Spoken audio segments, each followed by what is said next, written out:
Halo guys, welcome back to Dos Kreatif Channel. Hari ini kita mau ngomongin kreatif. Jadi di depan gua nih ada orang yang sudah lu udah berkarir berapa tahun sih? Total udah 15 tahun. 15 tahun di bidang desain grafis, branding khususnya ya. Oke. Nah guys, jadi kalau di branding itu kan artinya kita akan berhadapan dengan banyak klien, kebutuhannya beda-beda. Betul. Terus artinya kan desainnya secara harafiah beda-beda juga. Beda-beda semua. Gitu. Beda-beda. Nah hari ini kita mau ngebahas gimana sih lu nih selama 15 tahun sebagai Iya, dari awal ya. dari awal junior graphic designer ya. untuk bisa tetap kreatif tapi konsisten. Nah pertanyaan pertama gua nih Mas nih, Ya. kayak apa sih kayak langkah pertama lo nih kalau ada brief klien masuk, terus tapi lu tetap kan pasti kayak besok ada klien A, besok lagi klien B, tapi gimana cara lu tetap fresh gitu loh? Oke. Ini pertanyaan menarik sebenarnya. Mungkin baru kepikiran nih. Bagaimana kalau gue menjelaskan, karena gini, ketika kita bicara mengenai penerimaan brief, Oke, dari brief dulu nih ya.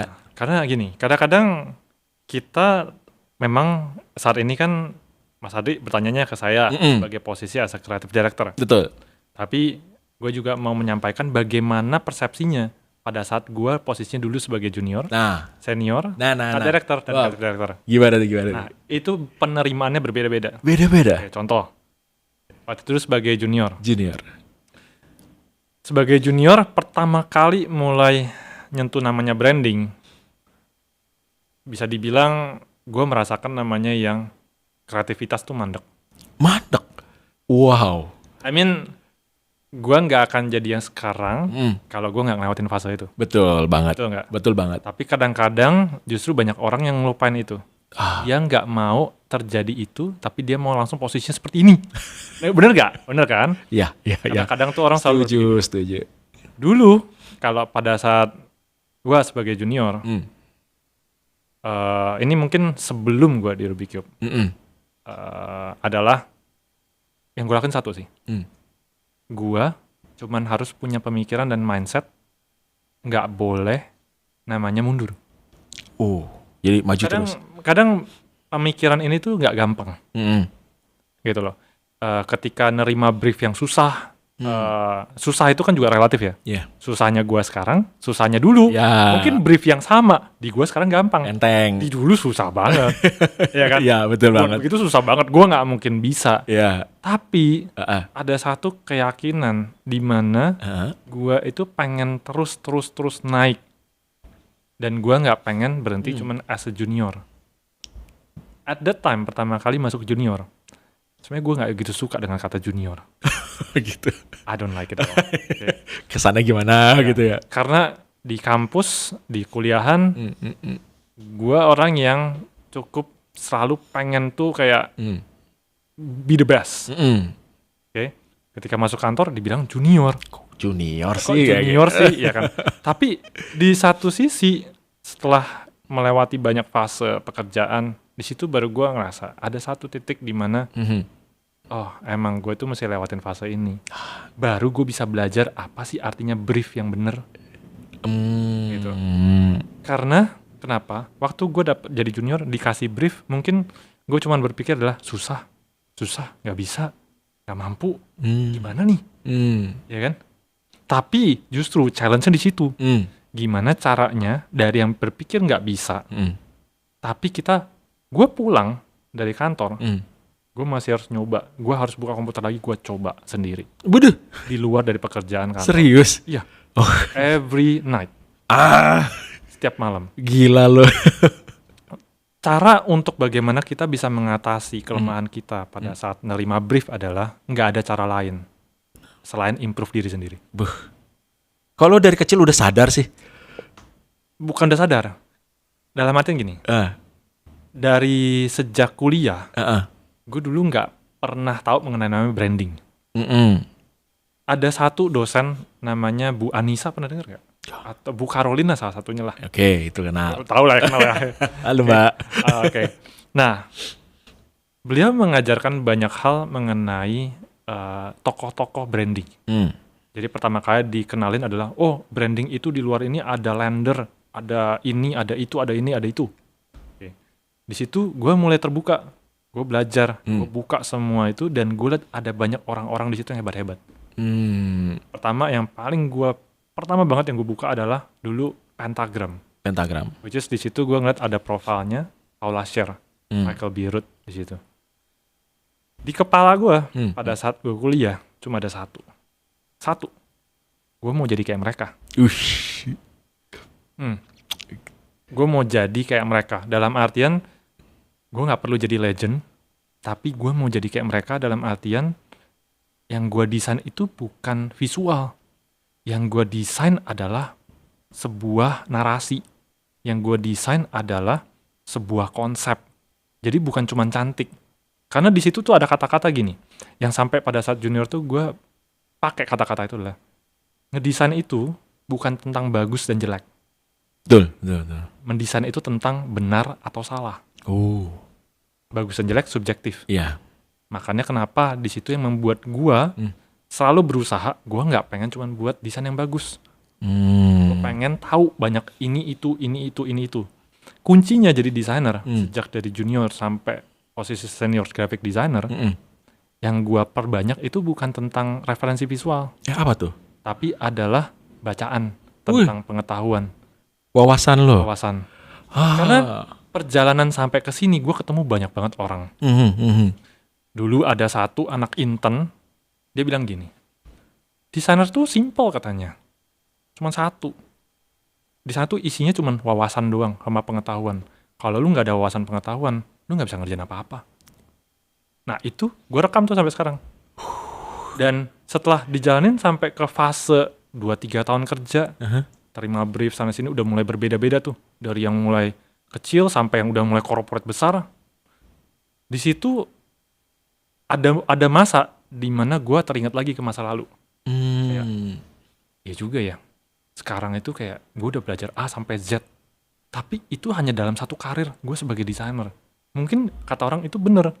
Desainer itu yang paling dibanggakan dari desainer adalah kita beda sama accounting, kita beda sama mungkin ya karir yang lain lah dalam artinya. Kita di sini punya keleluasan untuk belajar seluas-luasnya. Setiap klien yang datang ke kita itu adalah ajang buat kita tuh belajar.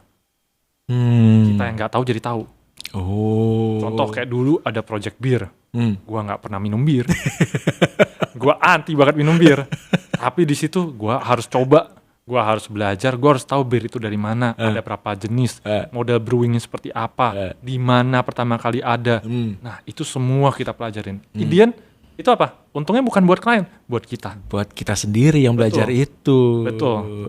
Makanya sampai sekarang nih, as a creative director, gue yang sekarang ini bukan menjadi sekarang ini kalau misalnya nggak dibangun dari sini. Agak kebayang nggak? Bayang kan? Bayang banget. Nah, jadi kebanyakan kalau gue cerita dari perspektif gue sebagai creative director, gimana caranya lu maintain brief, bla bla bla bla bla bla. Gue yakin mereka yang baru mulai mental, karena mereka nggak akan bisa apply yang sama. Gak bisa ya. Tapi kuncinya cuma satu, mau briefnya sesusah apapun, yang dalam pikiran gue adalah kalau mereka bisa. Karena gue udah punya panutan nih, yang gue liat dari Pentagram segala macam. Gue punya pikiran adalah, kalau mereka bisa, gue bisa. Nah itu panutan itu bukan tentang tokohnya, tapi pikiran kita. Kalau mereka bisa, gue pasti bisa. Gue pasti bisa. Gitu. Apapun yang mereka bisa, pasti gue bisa. Dari mulai presentasi, dari mulai buat visual logo yang bagus, mau gaya apapun akan gue jalanin. Mau kayak contoh, mau lebih ke American style atau mungkin lebih ke komersial atau mungkin lebih ke butik, I can do anything gitu. Jadi ketika dibilang tadi kan kita bahas mengenai brief ya. Betul. Tadi kan brief juga datangnya bentuknya macam-macam ya. Betul. Sampai di tahap creative director seperti ini, kita udah nggak bisa namanya lagi milih brief. Betul. Ya. Bener nggak? Betul. Yang jadi permasalahan, kenapa desainer tuh banyak ketika nerima brief mereka tidak bisa mencernanya adalah karena mereka udah terpatok pikirannya, oh gue kan cuma bisanya ini doang. Cuman bisanya ini doang. Ya, makanya kenapa gue nggak bisa deliver ini. Ya, bukan tentang masalah dia nggak bisa ngerti briefnya, Hmm. tapi dia tidak mencoba untuk mengerti briefnya. Dari Beda awal dia udah nutup ya. Betul. Nah, ini mungkin bukan semua ya, Iya, nggak betul. semua. Iya. Tapi justru gue mau mengajarkan adalah kuncinya bukan tentang briefnya, bukan tentang seberapa sulit briefnya, Hmm. tapi seberapa kita mau, istilah kata, nggak mau kayak punya pikiran gue nggak bisa. Karena yang harus ada muncul dari mulut kita pertama adalah apapun susahnya itu kita harus jawab bisa. Hmm. Hmm. Hmm. Hmm. Karena kayak Simon Sinek bilang, Hmm. kalau kita buat turun di gunung naik ski, pakai ski, Hmm. kalau yang kita lihat pohonnya sebagai hambatannya, suatu saat kita akan nabrak tuh pohon. Nabrak. Tapi kalau kita tujuannya adalah kita udah kebayang nih, goalnya di depan tuh bentuknya seperti apa, ada bendera, ada tali, kita Itu lewat yang kita garis cari itu. ya. Itu gue bayangin sampai pada saat gue ski, kayak pohon gue nggak peduli. Intinya pohon itu cuma small obstacle. Hmm. Sasaran besar gue di depan, Hmm. gue ke sono. Hmm. Tapi gue nggak akan pusingin pohon-pohonnya. Hmm. Gitu. Nah, itu yang gue lakuin. I see. Nangkep gak? Enak banget. Kurang lebih itu sih. Nah, kalau lu nih saat lagi kerja nih, ada nggak sih kayak metode brainstorming atau sistem internal kalau lu kan sebagai di tim ya gitu kan, yang selalu dipakai untuk munculin ide-ide baru? Gimana, sorry? Kalau ini metode brainstorming kalian, Oh, metode brainstorming. Mm-mm. Misal brief masuk nih kayak gitu. Nah, kalian tuh brainstorming itu gimana sih? Lu sebagai yang nge-lead di sana gitu. Metode brainstorming kita bisa dibilang cukup beragam. Nggak beragam sih, maksudnya tetap ada dalam satu pakem lah ya, artinya. Brainstorming kita itu dengan metode diskusi itu yang pertama. Makanya kenapa kita adain kalau di Rubikip itu hampir every morning kita duduk bareng, semua satu tim. Bukan cuman sekedar kita bahas apa yang mau dikerjakan, tapi kita diskusi bareng. Saya contoh, dari si A ada apa problemnya di desain ini, kita bahas, kita cari solusi bareng. Nah, jadi brainstormingnya itu juga bukan tentang kita cari keyword, bukan yang lain-lain. Karena kadang-kadang, tadi mungkin pertanyaannya, kalau kita terkotak dengan dunia kita, apa yang kita brainstorming juga apa yang kita dapat. Tapi terkadang brainstorming yang kita lakukan adalah kita di sini kan banyak banget nih orang kreatif, dalam artian semua tim kita adalah tim kreatif. Mereka pasti punya pemikiran dan ide yang bisa memberikan satu kayak spark yang baru nih buat yang mengerjakan. Nah, brainstorming kita dimulai dari itu dulu, diskusi. Kita break the old mindset-nya. Tentang kalau desain itu tuh harus benar-benar kayak kita mesti sunyi, diem, ya kan. Kita main mapping sendiri, ya kan? Kita nggak ngelakuin itu. Oh, I see. Even mungkin dari setiap orang bisa sumbangsi referensi, bisa sumbangsi kata-kata, bisa sumbangsi juga dari segi sketsa, ya kan. Kadang apa yang kita lihat, apa yang mereka lihat bisa berbeda. Mungkin sebenarnya project ini butuh apa yang mereka lihat. Nah, mungkin kita tahu dia ada cerita kemarin. Oh, kemarin kan lu ada lihat ini ya? Boleh nggak bagiin share ceritanya? Mungkin dia bisa bantu untuk project ini. Nah, di situ brainstorming kita mulai. Ya benar-benar brainstorming ya. Bener. Badai ini kayak kita kadang-kadang tuh bahkan ada perbedaan opini, ya sering. Tapi in the end, our mission adalah ya sebenarnya gini. Kalau di kita mungkin kita punya apa namanya, filosofi. Mungkin bukan buat Rubik's Cube lah, tapi dari gua sendiri sebenarnya juga. Filosofinya adalah yang perlu disenangkan dalam satu project atau mungkin dalam satu company, apapun itulah project branding, itu cuma tiga oknum. Satu klien, dua diri kita sendiri, ketiga adalah tim. Gitu. Whatever that we did, actually itu harus punya tim tahu, tim happy, kita happy. Ya, tim maksudnya kita happy itu dalam artian kita mengerjakan itu benar-benar karena kita tahu dan kita ngerti. Karena ada orang yang bisa bilang gua ngerti, tapi pada saat dikerjakan dia nggak happy. Mungkin dia cuma ngerti karena dia memaksakan. Tapi mesti benar-benar, maka kenapa ada tadi tiga itu, yang terakhir adalah klien, tapi kenapa yang paling utama itu yang diri kita sendiri? Gimana? Karena pekerjaan branding atau visual itu tuh beda sama kita ngukur jalanan, atau mungkin beda sama kita buat meja atau buat kursi, ya kan, beda. Itu mesti benar-benar pakai hati. Jadi yang kita tuangkan tuh bukan skill kalau di branding. Bukan skill ya? Bukan skill. Sama sekali bukan skill. Bukan skill. Karena contoh ya paling gampang. Kita pernah tahu logo National Geographic.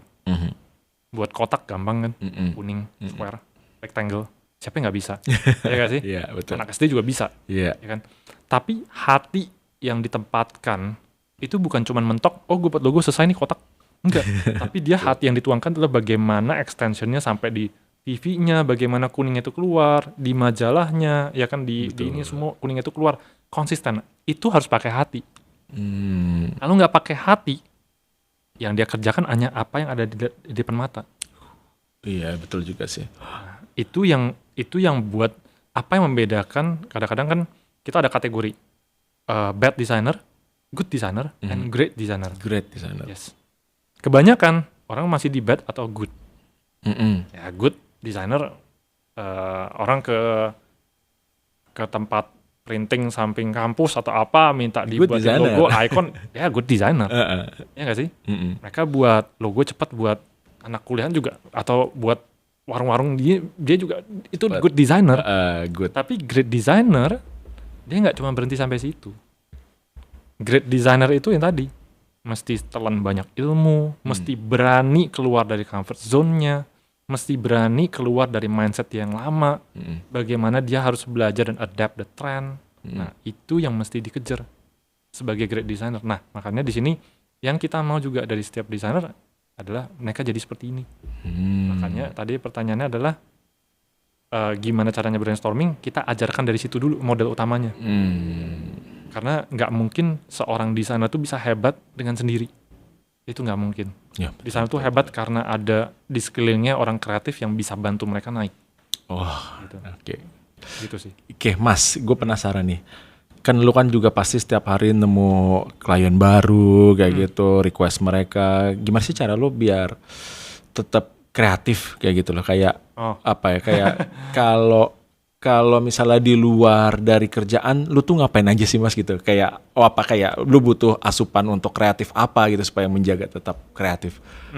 Apa yang lu lakuin? Main game kah atau nonton film kah? Itu menjawab. Sebenarnya buat gua kata kreatif itu tuh nggak banyak orang paham secara detail. Dan bahkan sebenarnya pengertiannya bisa banyak banget. Orang A dari orang ahli mungkin profesor mana menerjemahkan kreatif apa, kita yang awam menerjemahkan kreatif itu apa. Beda lagi. Bener nggak? Betul banget. Ya kan? Tapi buat gue definisi kreatif itu sesimpel ini. Even gue dari Tangerang ke sini setiap pagi, itu adalah proses kreatif loh. Oh iya? Perjalanan gue. Bener nggak? Bisa, bener. Kalau gue macet, gue harus berpikir bagaimana caranya gue putar. Betul. Lewat mana nih? Ya. Kalau orang yang nggak kreatif, mungkin dia akan terus stay on the lane. Bener gak sih? Dia akan terus di jalannya, dia nggak akan berusaha untuk ngelihat goalnya. Gue mau nyampainya itu di sini. Betul. Iya, siap, betul. Pengertian proses kreatif gue itu sesimpel itu.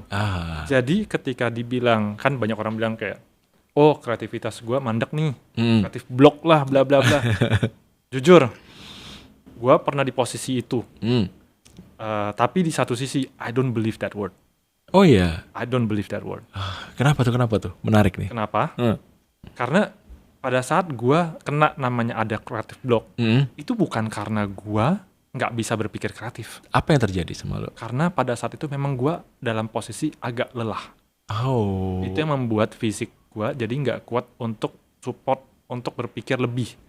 Di satu sisi lelah itu kan karena bisa ada turbulence secara mungkin pemahaman atau mungkin apapun yang kita serap terlalu banyak, ya kan.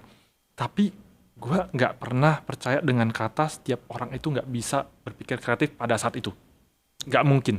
Jadi cuman masalah lagi lelah misalnya kayak gitu. Lebih ke masalah, jadi gini, kreatif itu tuh bukan sesuatu yang datang tiba-tiba. Kreatif itu sesuatu yang lu bisa nurture, lu bisa maintain, dan lu bisa develop. Jadi kreatif itu bukan yang kayak dari lahir udah given jadi kreatif, enggak. Kreatif itu masih di develop. Developnya dari apa? Konsistensi. Konsistensi untuk apa tuh? Konsistensi untuk tadi. Keep di mindset yang dalam artian jangan pernah bilang enggak bisa. Jangan pernah bilang nggak bisa. Yes. Wow. Karena apalagi sekarang nih kita bilang kreatif itu tuh kita udah bisa buka Pinterest. Dulu kita mungkin bicara mengenai branding agency luar, kita nggak pernah tahu Instagram yang lain karena kita nggak punya internet. Betul, betul. Bukan nggak punya, tapi susah akses internet. Aksesnya. Masih ke warnet kan. Warnet juga masih Repot ya. kebanyakan kalau udah warnet kita bukannya apa Friendster. Zaman Friendster, Friendster. ya. Ketahuan Oh, umurnya. ketahuan Ketahuan umurnya. Ya kan. Ya, terus kayak kok nggak main game. Tapi ibarat kata gini, sekarang itu buat gua bukan ada kategori bilang mandek, tapi lebih ke arah lu mau nyari apa enggak. Lu mau kejar apa enggak. Gitu. Oh, paham. Tapi Ya. kejar itu bukan dalam artian definisinya itu di sini. Yang menariknya adalah gue di Ruby Cube pada saat gue kena creative block atau mungkin mandek lah bisa dibilang ya, Lagi kayak mandek. mandek ide lah gitu dalam artian. Gue dapat ajaran satu yang paling penting di sini adalah kalau lu ketika mandek jangan stresin sendiri. Jangan stresin sendiri. Go find somebody else. Oh. Cerita. Kesusahan lu di mana? Hmm. Kumpulin beberapa tim, Mhm. ngobrol bareng, Mhm. let them give you the idea, Feedback and then atau apa. giving you the spark Hmm. supaya ide itu nyala. Itu jangan sendirian. Jangan sendirian. Mandek itu karena lu sendirian, karena lu lelah sendirian. Oh, I see. Ketika lu punya teman Hmm. di kantor yang bisa lu percaya, ajak dia ngobrol, Mhm. mungkin dia nggak bisa memberikan kita solusi, Hmm. tapi at the end ketika kita bisa reliving semuanya, nah, jamin banget ya, itu kreatif pasti ngeflow. Karena Oke, gue paham. ngalamin itu, Hmm. mungkin gue mau cerita dikit. Hmm. Dulu ada satu project, gue nggak bisa ilustrasi. Oke. Bukan aja ya, gue nggak bisa ilustrasi. Oke. Diperhadapkan dengan project yang harus ada ilustrasi. Hmm. Di saat itu Pusing dah lo gitu. pusing, Bener pusing. pusing. Itu cuman dikasih sehari, besok ada meeting sama klien. Oh my god. Gue mesti buat konsep dari situ. Oke? Di saat itu tuh gue pusing dari pagi sampai jam 5 sore. Kanvas gue kosong. Presentasi gue kosong. Disaster. Pak Mario datang. Principles pada saat itu kan. Di Ruby Cube. Yang gue lakuin adalah gue cuma bisa bilang gini. Sorry ya. Gue nggak bisa pull out, nggak bisa ngerjain nih. Nggak dapat kepikiran apa-apa mau dikerjain apa gitu kan. Satu kata-kata yang keluar. Don't say sorry to me. Say sorry to your client. Besok lu meeting sama dia. Tapi satu yang penting, Pak Mario nggak ninggalin gitu aja. Idenya adalah, sini, datang yuk ke tengah, bantuin Charles kasih ide, ngobrol kita. Semua pada buka laptop, kasih Pinterest, buka ini. Oh bisa buat ini, bisa buat ini. Oh bisa di crop aja, bisa diambil ini, gak usah buat ilustrasinya, ambil aja, potong ini. Oh dapat lukisan ini, sesuai nih gambarnya.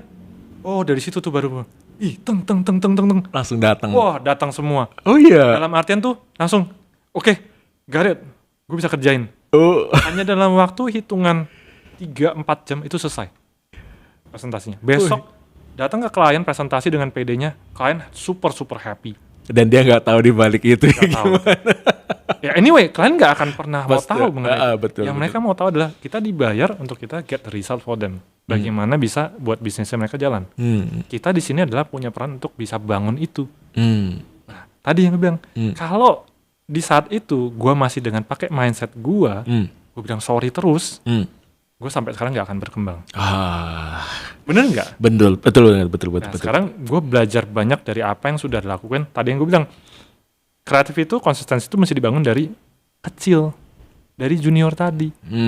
Dibangun dulu step by stepnya. Belajar, jangan ngulang lagi, jangan ngulangin apa yang udah salah. Kita perbaiki dari apa yang kemarin salah, lakuin di sekarang. Itu baru bisa dapat namanya konsistensi itu. Filtering.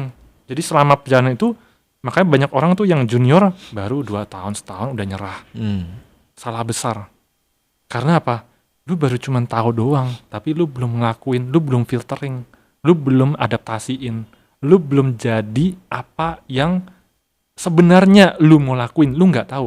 Besoknya lu datang lagi ke tempat yang lain yang baru. Lu akan nemuin hal yang sama, kasus yang sama kalau lu nggak keluar dari mindset itu. I don't say kayak mereka yang keluar tuh nyerah ya, bukan bisa ada problem yang lain. Tapi buat gue ketika mungkin kalau gue ngomong bukan keluar, tapi ketika lu berpikir menyerah, lu berpikir nggak mampu, at that time di-cut. Udah selesai. Itu udah karir lu udah selesai. Berarti kan kalau lu nyerah secara nggak langsung, kalau gue tadi gue nggak nyerah karena apa? Gue ada panutan yang gue mau kejar. Karena gue tahu level gue nggak akan di sini. Level gue tuh di situ. Kalau orang nyerah, berarti dia nggak pernah tahu level dia di mana ke depannya. Bener gak? Betul. Bener dong? Bener banget. Ya kan, tapi orang bisa mulai startnya berbeda-beda. Iya. Mungkin dia nyerah besoknya dia start lagi, tapi dia bisa punya visi ke depan, bisa aja. Bisa. Tapi kita mesti tahu nih startnya di mana. Nggak semua orang startnya sama. Bener gak? Benar. Nah, itu sih. Oke, mungkin masukan gue itu. Guys, ini keren banget. Aduh, iya itu benar banget. Jadi, tapi gini gak sih, kayak cara orang untuk bisa mendapatkan sparknya lagi itu berbeda-beda gak sih? Menurut lo gimana? Beda-beda ya. Jadi itu mungkin hal yang menarik untuk kayak lu punya cara lu sendiri kayak gitu. Ya. Terus mungkin orang lain beda lagi kayak gitu. Beda lagi. Ya. Karena kan orang itu ada yang auditory, ada yang visual, ada yang kemarin gue baru interview ada yang bilang istilahnya kinetis, mungkin mesti gerak atau mungkin dia harus ketemu orang gitu. Badannya gimana? Macam-macam. Jadi makanya tadi kan gue bilang kalau gue nerapin cara gue, mungkin buat orang lain mereka akan mental. Tapi yang pertama yang mesti diketahui adalah you have to know yourself. You have to know your mindset sampai mana. Yang perlu dibetulin itu bukan tentang orang lain kasih lu briefnya apa. Yang dibetulin itu bukan tentang klien harus lu ajarin apa. Tapi mindset lu udah bener belum? Bener dong? Lu udah tahu belum diri lu sendiri? Kalau lu kena blok, lu sukanya apa? Lu pernah tahu nggak? Bener nggak? Tadi nggak kenal diri lu sendiri ya. Kalau misalnya nih, gue mandek, gue bukan orang yang suka nonton. Oke. Terus nonton. Ada teman gue bilang, lu tonton ini aja nih, dapat ide. Kan gue nggak suka nonton ya. Dan gak bakal dapet idenya, karena apa? Ya gue lebih suka baca buku, contoh. Atau mungkin gue liat visual cuman scroll. Atau mungkin gue baca artikel di website. Atau mungkin baca feedback orang. Gue lebih suka itu. Nah kalau disuruh ngedengar podcast. Atau mungkin yang cuman kayak suara. Gak bakal masuk. Gitu loh. Gak bisa mecahin kebuntuan lo ya. Makanya untuk salah satunya itu adalah, tadi setiap orang beda-beda. Bener banget. Karena gue selalu terapin setiap orang itu harus nemuin caranya mereka masing-masing. Nah itu dia. Gitu loh. Kalian harus kenal. Tapi kalau memang sudah dalam satu company atau misalnya contoh di Rubikip nih, metode brainstorming kita tadi itu dong tuh.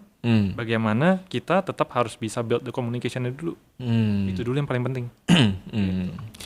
Ini jadi kayak mengerucut ke kita tuh harus paham diri kita dulu ya. Betul. Ya sebagai kalau kita mengaku sebagai orang kreatif, mau berkarir di bidang kreatif, kita harus kenal diri kita sendiri karena kreatif itu ya harus di nurture seperti lo bilang gitu ya. Betul. Soalnya karena gimana orang bilangnya kayak even seniman aja, pelukis aja mesti ada contoh.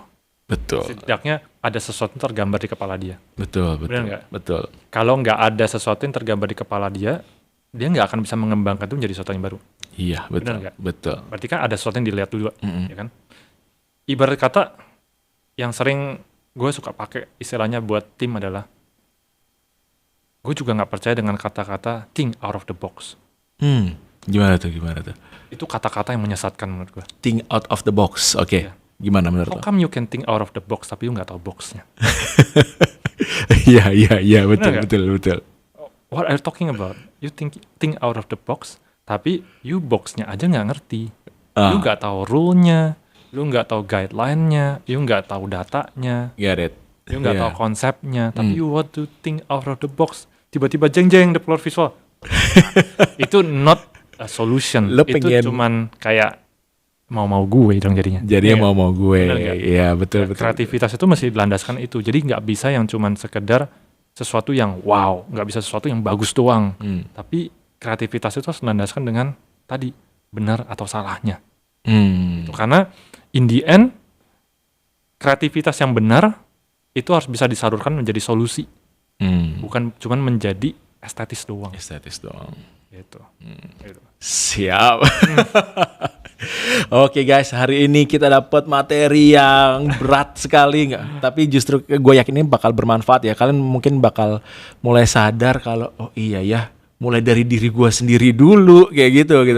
Bukan mereka masalahnya, bukan klien Betul, masalahnya, betul. tapi gue kayak gitu kan.